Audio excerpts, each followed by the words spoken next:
Season 2, Episode 9. Season 2, Episode 9, Amalgamation and Capital, where money buys these cocksuckers everything they want. Right then, so, Episode 9, Episode 21 of Deadwood overall, Amalgamation and Capital. Why don't you explain the events of Amalgamation and Capital briefly? Of course. So, looking from here, Al Swearingen, played by Ian McShane. If you've not gathered yet. He is entrusted EB to kind of spy on what Mrs. Isringhausen is doing and telegraphing, and it looks like at the end of the episode she's basically caught Mrs. Isringhausen out. In reporting back to the Pinkertons, I'm guessing. Yes, basically, Miss Isringhausen works for the Pinkertons. Miss Isringhausen now knows that Al was trying to broker a deal between her and him, so she'd sign a paper saying that the Pinkertons wanted to extort money, so he had dirt on the Pinkertons.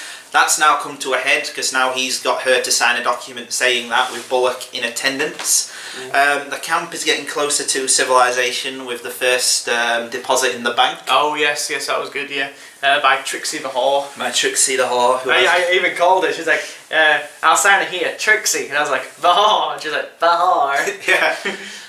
Yes. We also have William kind of leaving the Irish brother and interacting more with the camp. Yes. Which leads to disastrous effects. It's a disaster, and the main things are William is run over by a horse in a horrifying sequence. And Charlie Atta leaves town to deliver the letter to Bill's wife.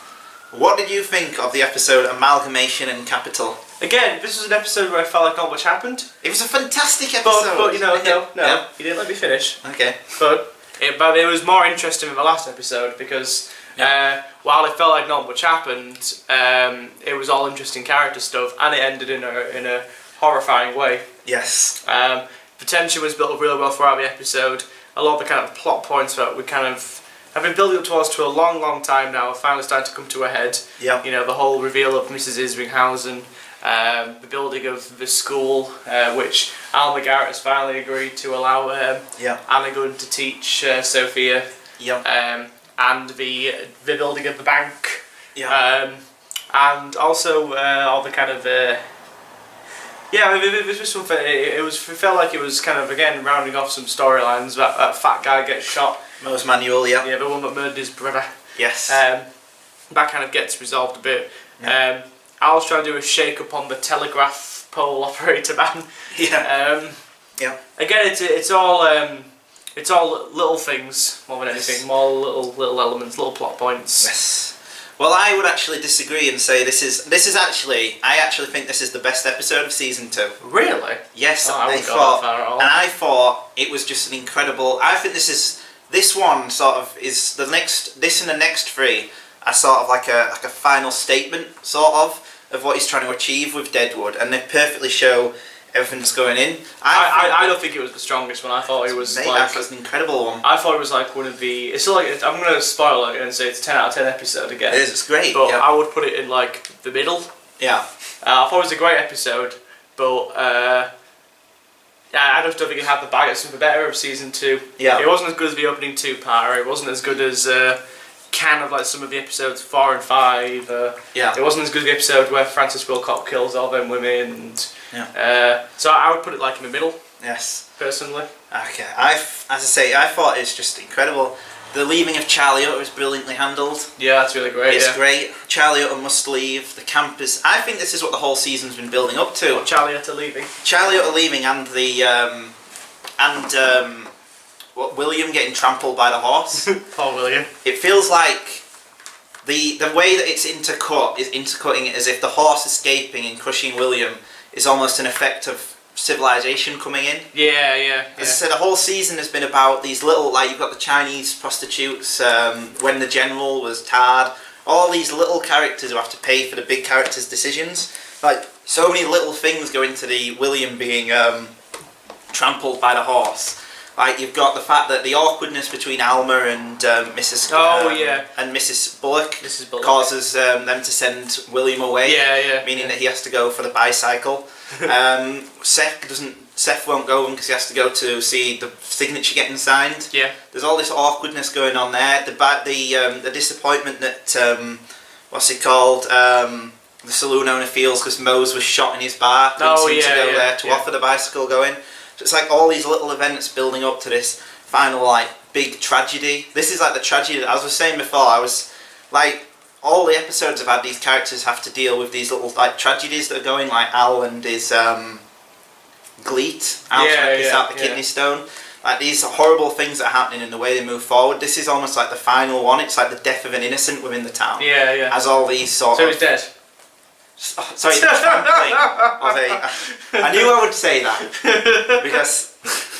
it's difficult to... Spoilers! Yeah. Spoilers.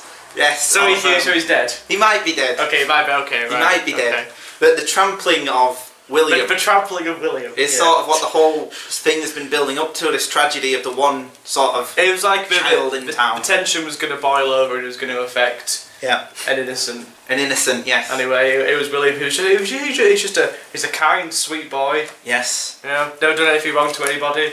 Yes. He's just a stand-up nice kid. But I thought it was interesting about, like, I kind of knew William was going to... Because, you know, when that kind of fast, like, acoustic music's playing, you know something bad's going to happen. Well, it was playing when Francis Wilcott killed the prostitute. You're not too sure what's going to happen, but you know something bad's going to happen. Yeah. And I was thinking throughout the episode, this is kind of weird. This is kind of like... William has not really been anywhere out beside of his mother. Yeah. I was thinking also kind of what's going to happen here. Like... Yeah. Okay, that's kind of cool. You know, William's interacting with the camp, and I was thinking, no, wait, no, that can't be good. No. That can't be good news at all. And then at first I thought about, like, paedophile was going to come and, like... Steve the drunk. That's an awkward scene. Take this money. Yeah, okay. Yeah. But, like, I thought, like, he was going to, like, take him away or something, or, like, do something awful to him. Yeah. But instead he got trampled by a horse. Yes. The racist term general horse. Yes. Which can't be well for those two. No. Already being minorities in the town. They were about to cut the dick off a horse. Yes. Which is weird. Well, it's a standard thing they did in those days. Oh, yeah. Well, I don't know, maybe cut the testicles off to stop it from breeding. Oh, okay, and to make it less angry. Yeah. So that's what they were doing. Maybe we should do that to Bullock. Maybe we should do it to Bullock. Yes. But you also had ones like the fact Charlie leaves in the same episode, almost as if what's happening is too horrific for the other innocent two. Yeah. Like there's the brilliant bit where he talks about leaving and he walks in one direction and the bank vault comes. Oh yeah, in the same same thing. It's brilliant. Does Charlie want to come back? He comes back in, spoiler alerts, supposedly. Well, not really, because he isn't left, he's only gone to deliver a letter. Oh, okay, yeah. I think he comes back in season 3. Okay. Giving a sort of prelude to how horrible the events must be going forward, that he can't be there, because he's an upstanding citizen. He's a good guy, Charlie. Yes, he can't stand the fact that Amalgamation and Capital is ruling the town. Yeah, that's a great game. It's like he's Amalgamation and Capital. Do you know what those words mean? Do I look like a man that knows what those words mean? Yes. His brilliant, sad performance. Dayton Colley, I think, is the guy who plays... I love Charlie Utter. He's one of my favourite characters. He's brilliant. He's great, yeah. You see, and like in season 1, you were like, is he still here? He's still about it. He's still doing stuff. And I just like how he's kind of like, I got myself a freight business. I'm a deputy sheriff. And he tried to make a little life for himself after Wild Bill, but I think he makes it clear in the last episode when he's visiting Wild Bill's grave. He's not moved on at all. It's small stuff to help him forget about his time with Wild Bill. Yeah. Which makes it even sadder. Yes. Well, this is like a turning point in a way, this episode, because you've got like the death of the Cornishman. You still remember from like that brilliant scene last time where the Cornishman was shot dead? Oh yeah. Trying to escape with some gold up his anus. Oh yeah, yeah. And then that's revealed and no one really cares. And that's sort of what steers Charlie to leave. It's like, again, as he says, the cocksuckers can buy anything, as if Hearst and his emissaries can purchase anything in Deadwood. It's horribly cynical. Yeah. And with the arrival of the bank, the child must die. You've got to kill the child, Jon Snow. That's a reference to Game of Thrones Season 5, which I might be reviewing later. Yes. But yes, it's a horrifying... It's amazingly well directed as well. Did you think this... I thought this episode didn't feel its 45 minute length at all. No, not at all. No, it blinked. Yeah. When when Paul William got knocked over, I thought it was like the halfway point of the episode. Yeah. I was like, oh wow, that's well, it's really clever and all because what this does is the same as I was going to say last time. A 2-part episode, but that sort of ruins it. Okay. Because what it is this is the day, and then the next one takes place the night. Yeah. You know, because the standard structure of Deadwood is day, then night. Yeah. Like every single episode's one day. This is sort of a 2-parter. These people never seem to have a normal week. A normal week. Well, we only ever see a week in their lives. Yeah, that's it. Yeah. We don't see the rest of the time. Presumably between season 1 and 2, you know, I don't know. E.B. was just being creepy. Charlie Atta was sorting his life out. Alma and Bullock were just fucking each other. Yeah. That's presumably all that happened. That's presumably all that happens. Yeah. Al was making money. Yeah. Al was being Al. Yeah. Yes. Brilliant lines in this episode as well. I love the speech that Francis Walcott gives. Again, linked into the theme of the episode of Amalgamation and Capital coming in and ruining everything for like Charlie Utter. Where Moses Manuel basically is like, I want it back. He wants the whole. Basically, you're meant to assume that he's wasted his entire money in a day. Yeah. Due to his horrifying guilt at killing his own brother for nothing but money. Again, linked in again to the idea of people just being able to get away with murder just for cash. That's it, yeah. Feeding into this, but he's like, I want it back, and he's like, would you also like youth and beauty, but not a person? It's this amazing, like, 30-minute speech by Francis Wilcott. It's brilliant. And it again feeds into this idea that the characters want to go back to sort of an idealised place before. Almost go back to the start of season 1. Exactly. Yeah. But this is what I mean, this is so, like, how much the characters have moved on, and the camp itself is like a physical representation of that. Yeah. As a bank, and it's going to have a school, and there are going to be children there. But children must get trampled by a horse in this episode. Now they can only teach one child, and she can barely speak English. Yes. They can barely speak English, yes. I read a theory that children in Deadwood, the ones that, apart from Sophia, who was meant to be like a metaphor for sort of the immigrant story, she comes in and is looked after by all the higher ups. Yeah. The children like William, it's horrible for them because it's a horrible place to live, really. I mean, I like it. Like, I always think that like it's must be quite disturbing having like their house basically at like the top of the street of a main thoroughfare for Deadwood. Yeah. And I must think, God, like how do we sleep at night? Like they'll hear all these horrible drunks and people shooting at each other, and I don't know, Al shouting something, or like Bullock beating somebody up, and you must just see violence and death like every single day. Every single day. And this is like, this is open up my bedroom window. Like William's waking up like, good morning, sir. He opens up his bedroom curtains and it's like you see like, I don't know, like someone being raped or something. Yeah. Oh, Deadwood. Deadwood. Yeah. Yes. But yes, I thought brilliant episode. It's fantastic. Well directed. Yeah. Amazing music as well. Yeah. As you were saying, season 2 is definitely more musical than the first one. Definitely, yeah. Stunning music that runs throughout the whole thing.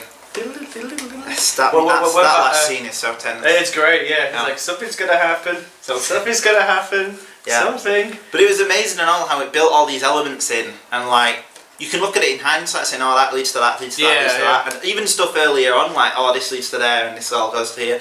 But like it just feels totally new, dynamic to the world, what's natural to the world. It's actually coming in just from like a place where it would come in rather than feeling rightly. Like it's not like, oh, we need a horse in. Even though they did just add the horse in this episode, it feels sort of to the place. It feels natural to sort of everything that's come up, and you've got all this scheming going on, but now an actual human tragedy that's befallen the whole town. And anyway, well, it's quite hard to discuss this without discussing the next one, which is sort of the sister of this episode. Oh yeah. It's all about William has been trampled. What's going to happen next? Oh. Will he live? Will he die?